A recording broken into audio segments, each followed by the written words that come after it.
ভাবতে পারো পৃথিবীর এমন একটা জায়গা আছে যেখানে একটা গোটা মহাদেশ ফাঁকা পড়ে আছে। গুগল ম্যাপে জুম করলে একটাও বাড়ি নেই, একটাও রাস্তা নেই, কিন্তু আছে 10 লক্ষ পেঙ্গুইন। হ্যাঁ, আমি বলছি অ্যান্টার্কটিকা নিয়ে, পৃথিবীর সবচেয়ে ঠান্ডা, সবচেয়ে রহস্যময় মহাদেশ।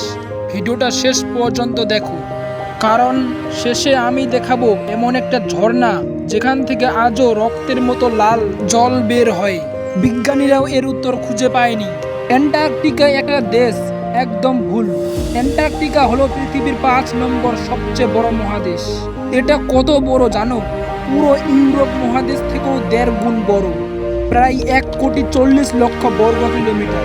এখানে মাটি আছে, পাহাড় আছে, আগ্নেয়গিরিও আছে, এমনকি নদীও আছে, কিন্তু সবকিছু 2 থেকে 3 কিলোমিটার পুরো বরফের নিচে চাপা পড়ে আছে। এখানে ঠান্ডা কেমন হয় গরমের সময়? মানে ডিসেম্বর মাসে তাপমাত্রা থাকে -20 ডিগ্রি, আর শীতকালে -60 থেকে -80 ডিগ্রি। -80 মানে বোঝো, তুমি যদি 1 বালতি গরম জল আকাশে ছোড়ো, সেটা মাটিতে পড়ার আগেই বরফ হয়ে যাবে। এখানে 6 মাস দিন থাকে আর 6 মাস একটানা রাত। এখানে মানুষ থাকে না কেন? এটাই আসল প্রশ্ন। মানুষ কেন থাকে না? প্রথম কারণ, এখানে বাঁচা অসম্ভব। এখানে একটাও গাছ নেই, ফসল হয় না, খাবার নেই, পানি জল সব বরফ। দ্বিতীয় কারণ, একটা গোপন চুক্তি 1959 সালে পৃথিবীর 12টা বড় দেশ মিলে একটা চুক্তি করে, অ্যান্টার্কটিক ট্রিটি। এখন 56টা দেশ সেই চুক্তিতে সই করছে। চুক্তিটা কি? অ্যান্টার্কটিকা কারো বাবার সম্পত্তি নয়। এখানে কেউ নিজের দেশ বানাতে পারবে না, কেউ তেল খুঁজতে পারবে না, কেউ যুদ্ধ করতে পারবে না। এটা শুধু বিজ্ঞানীদের জন্য। তাই 40টা দেশের বিজ্ঞানীরা এখানে আসে গবেষণা করে, কিন্তু 6 মাস পরেই তাদের ফিরে যেতে হয়। কেউ পার্মানেন্ট থাকতে পারে না, মানে আইন করেই মানুষকে এখানে থাকতে দেওয়া হয় না। তাহলে এখানকার রাজা কে? আর রক্ত ঝর্ণা কি? মানুষ নেই তো কি হয়েছে? এখানকার আসল রাজা হলো পেঙ্গুইন। এখানে 18 রকমের পেঙ্গুইন আছে, তার মধ্যে সবচেয়ে বিখ্যাত এম্পেরর পেঙ্গুইন, যারা 5 ফুট লম্বা হয়।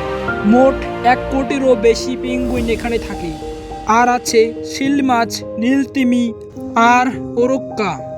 মানুষ নেই বলে ওরাই এখানে শান্তিতে রাজত্ব করেছে। এবার আসি সবচেয়ে ভয়ঙ্কর রহস্য, ব্লাড ফ্লস। অ্যান্টার্কটিকায় একটা ঝর্ণা আছে যেখান থেকে সাদা বরফের মাঝখান দিয়ে টকটকে লাল রক্তের মতো জল বের হয়।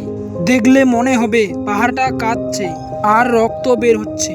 প্রথমে বিজ্ঞানীরা ভেবেছিল এটা শ্যাওলার জন্য লাল, কিন্তু পরে জানা গেল সত্যিটা আরো ভয়ঙ্কর। এই জল আসছে বরফের 500 মিটার নিচে থেকে, একটা লেক থেকে, যেটা 15 লক্ষ বছর ধরে সূর্যের আলো দেখেনি। সেই জলে প্রচুর লোহা আছে। লোহা বাতাসের সংস্পর্শে এলেই মরচে পড়ে লাল হয়ে যায়, তাই জলটা রক্তের মতো লাগে। মানে আমরা 15 লক্ষ বছর আগের জল আজ চোখের সামনে দেখছি। তো এটাই হলো অ্যান্টার্কটিকা, যেখানে মানুষের কোনো দখল নেই, প্রকৃতি নিজের মতো করে রাজত্ব করছে। ভিডিওটা ভালো লাগলে একটা লাইক করে দাও, আর এরকম আরও অজানা তথ্য পেতে চ্যানেলটিকে সাবস্ক্রাইব করে রাখুন।